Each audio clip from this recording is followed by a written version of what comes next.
자, 2026 북중미 월드컵 8강전 마지막 네 번째 경기였습니다. 아르헨티나와 스위스와의 경기가 있었고요. 연장까지 가는 접전 끝에 아르헨티나가 3대1로 승리를 거두고 마지막으로 4강에 합류했습니다. 경기가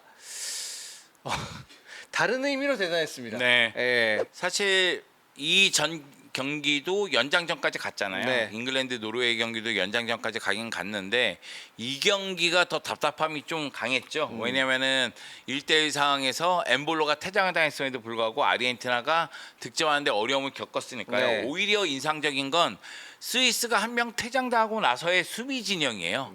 네, 5-3-1 바탕으로 해서 네. 워낙에 단단한 수비를 보여줬기 때문에 그것이 더 인상적이라는 느낌이 들었는데 결국은 한 방에 의해서 결정이 났습니다.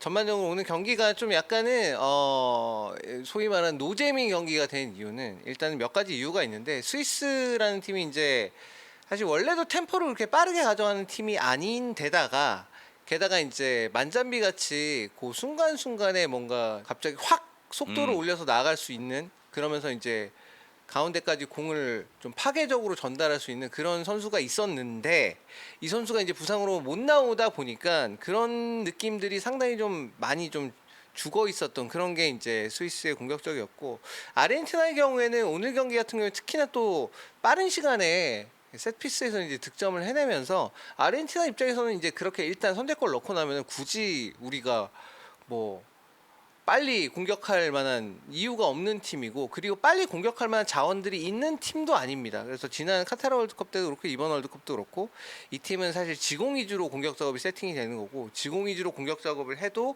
괜찮은 이유를 메시라는 워낙에 대단한 진짜 그 약간 비대칭 전력이 있기 때문에 그게 가능한 거거든요. 근데 뭐 그러다 보니까 뭐 우리 뭐 이기고 있는데 열심히 뭐 굳이 뭐 그렇게 빡세게 공격 안 해도 돼, 약간 요런 느낌에 좀 가까웠어요. 그러다 보니까 경기에 좀 뭔가 이제 슈팅도 잘 안 나오고, 예. 스위스는 공은 많이 갖고 있지만 슈팅까지 못 가고, 예. 그런 느낌이 좀 많이 있었죠. 예. 근데 개인적으로 생각할 때 아르헨티나는 좀 네. 고민을 해야 될 것 같아요. 왜냐면 지금도 중앙선에 미드필더 4명이 뒀는데 중원 싸움에서 밀리는 모습이었거든요.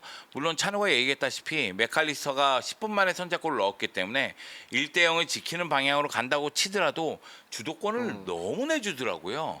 그러다 보면 상대 공격은 계속 이루어지고, 그 상대가 공격 전개를 하면서 이 수비 라인을 흔들 때 아르헨티나가 또 흔들리는 모습도 나왔고, 결국 이제 은두에게 네. 후반전에 실점하면서 1대1이 되고 분위기는 오히려 스위스 쪽으로 넘어갈 수 있는 그 타이밍에서 그렇죠. 여기서 이해할 수 없는 반칙을 범하면서 결국은 엠볼로가 경고 누적으로 퇴장을 당하게 됩니다. 네.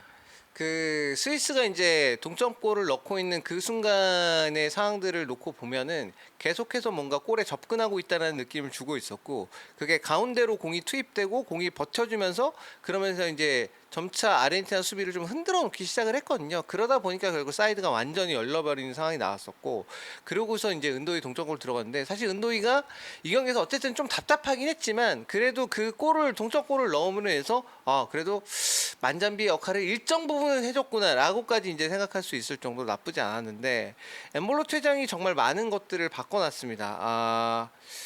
솔직히 그 너무 명백한 헐리우드여서 이거 왜 우는지도 잘 모르겠고, 왜 그런 행동을 했는지도 왜 세상 모르겠어요. 억울해하는지도 모르겠고. 네. 그리고 생각해보면 파라데스를 가격하는 동작 옐로 카드 한 장, 네. 그리고 헐리우드 액션 옐로 카드 한 장, 그래서 퇴장이거든요. 이거 너무나 멍청한 행동이에요. 이 경기가 그냥 무슨 조별리그 경기도 아니고, 조별리그 경기에서도 그러면 안 되지만 이게 월드컵 8강 경기인데 이 8강 경기에서 그런 행동을 함으로 인해서 결국 좋은 흐름을 가져갈 수 있는 상황에서 흐름 자체가 나빠졌잖아요. 그렇죠. 네. 물론 이제 동료들이 5-3-1 바탕으로 수비를 끈끈히 했기 때문에 승부를 끝까지 끌고는 갔지만 사실은 그 순간부터 흐름이 완전히 넘어간 거잖아요. 그 전까지는 스위스의 흐름이었고, 스위스가 이거 한 골 더 넣겠는데 이런 생각도 했었거든요. 그럴 수 있었죠. 예, 그러니까 흐름이 완전히 넘어갔고, 지금 이 상태면 그 더군다나 엠볼로가 사실 별다른 활약이 없다가 골 넣는 그 전후로 이제 봐가지고는 가운데서 공도 좀 받아주고 자기를 통해서 다른 이선의 다른 동료들이 좀 침투에 들어가는 그런 움직임들이 좀 살아나기 시작을 했기 때문에 그 시점에서 엠볼로 선수가 결국 경기에 못 뛰게 된 건 좀 많이 치명적이었습니다. 그러니까 스위스의 공격 작업 자체를 아예 안 되게 만들었을 뿐더러 더해가지고 스위스의 태도가 다시 그냥 수동적으로 바뀔 수밖에 없는, 수비만 하게 바뀔 수밖에 없는 그런 상황이 돼버린 거죠. 네.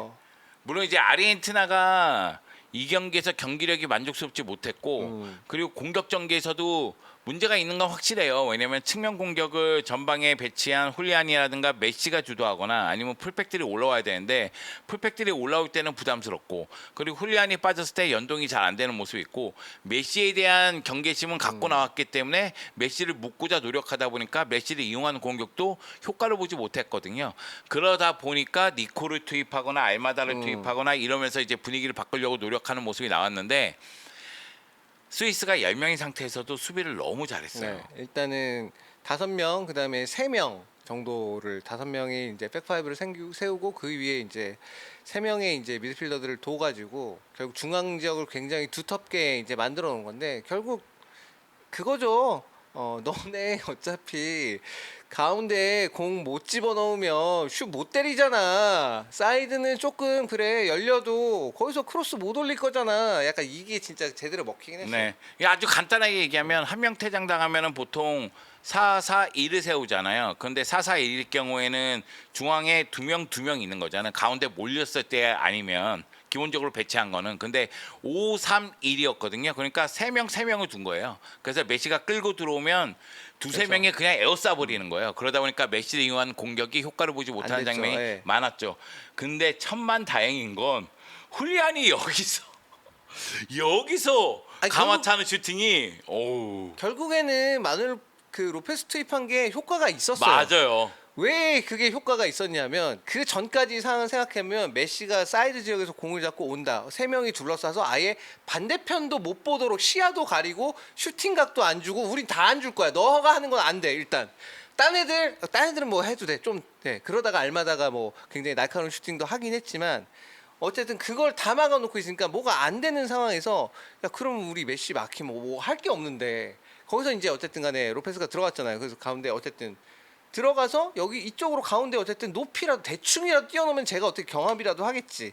막 약간 이런 게 됐는데 하필이면 그 시점에서 로페스가 공을 잡더니 사이드로 끌고 나옵니다. 네.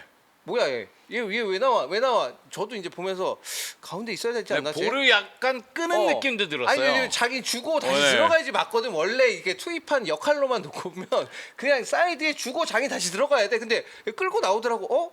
저 나오면 안 되는데? 근데 그게 신의 한 수를 작용해서. 네. 그러니까 이 수비를 끌고 나왔을 때 그쪽 공간이 살짝 비었고 수비 시선이 그쪽으로 쏠렸어요. 그러다 보니까 훌리안이 이 왼쪽 하프 스페이스 뒤쪽에서 볼 잡았을 때는 슛을 때릴 수 있는 각도가 열렸고 그 가운데서 ZD 감차를 통해서 이제 골을 넣는데 성공하는 모습이 나왔죠. 진짜 말도 안 되는 골을 넣은 겁니다. 네. 연장까지 가서 진짜 말도 안 되는 골을 집어넣었는데 그거 덕분에 결국 아르헨티나가 모든 게 해결이 됐어요. 그냥 네. 사실 훌리안 알바레즈 오늘도 선발로 나왔지만 딱히 뭐 한 건 없었고 열심히는 뛰었는데 근데 열심히 뛰는 걸로만 얘기하면 아니 월드컵 8강 경기에 나와서 열심히 안 뛰는 선수가 어디 있어? 다 열심히 뛰지. 지금 훌리안이 112분의 골을 넣었더라고요. 이 골이 훌리안의 111분을 용서하게 만들었습니다. 진짜 너무 네. 큰 골이긴 했어요. 진짜. 아니 그전 경기들까지도 용서하게 됐다. 그냥 엄청난 골이었다. 진짜 이번 이 경기가 매우 어렵게 갈 수도 있었고 승부차기 가면 사실 모르는 거긴 하잖아요. 물론 뭐 아르헨티나가 되게 승부차기에 강한 팀이고 에밀리아노 마르티네스 승부차기 하기만 하면 다 이겼다. 뭐 이거 감안하더라도 그래도 그건 모르는 거니까. 네. 근데 어쨌든 이걸 통해서 아르헨티나의 승기를 확 갖다 줬고. 그렇죠. 이 골이 가장 중요했죠. 네, 그리고 결국 마지막에 이제 그걸로 이제 완전히 무너져 버린 스위스가.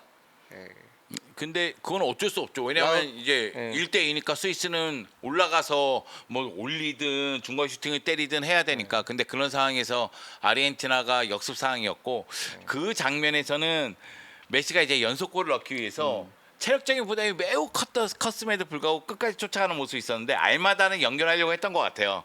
근데 이게 덜 컸던 거니까 알마다가 그냥 슈팅으로 연결했고 그것이 이제 골키퍼 맞고 나오니까 라우타로가 재차 네, 밀어넣는. 그냥 톡 밀어넣었죠. 네, 그러면서 야 오늘 메시는 득점이 없습니다. 네. 물론 어시가 하나 있긴 한데 득점이 없습니다. 대신에 훌리안과 라우타로가 각 한 골씩. 그래서 3대1. 야 이거 진짜 또 세 골이에요. 3대1. 32강도 3골, 16강도 3골, 8강도 3골, 4강도 3골?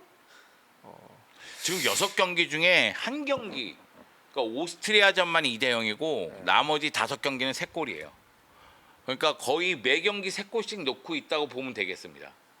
좀 근데 물론, 예. 다만 우리가 이 3골을 주시하지 않죠, 잘. 왜냐면은 카보베르데 전도 3대2, 이집트 전도 3대2, 이 경기도 3대1이긴 하지만은 정말 고전 끝에 승리했으니까요. 아 약간 어디까지 갈 수 있는지 좀 궁금하긴 해요. 사실 이것도 경기 내용이나 경기력만 놓고 봤을 때는 상당히 스위스에 밀리는 부분이 많았고 특히나 미드필드에서 싸움이 안 되는 부분은 전략적으로 약간 뒤로 물러서는 건 당연히 그럴 수 있다고 보는데 포지션 상대에게 너무 내주고 그걸 저지할 만한 힘이 좀 없어 보이는 게 있어가지고 되게 많이 우려가 되는데 잉글랜드랑 이제 할 건데 잉글랜드랑 붙어서는 어떻게 될지는 모르겠습니다. 네. 모르겠는데 잉글랜드도 사실 지금 미들 상태가 아주 좋다고 보기는 어려워가지고 벨링엄이 굉장히 많이 분전을 해주고 있지만 라이스 몸 상태가 정상적이 아니면 사실 잉글랜드도 뭐 그렇게 미들이 막 잘 돌아가고 막 엄청 짱짱해 뭐 이런 느낌은 아니잖아요.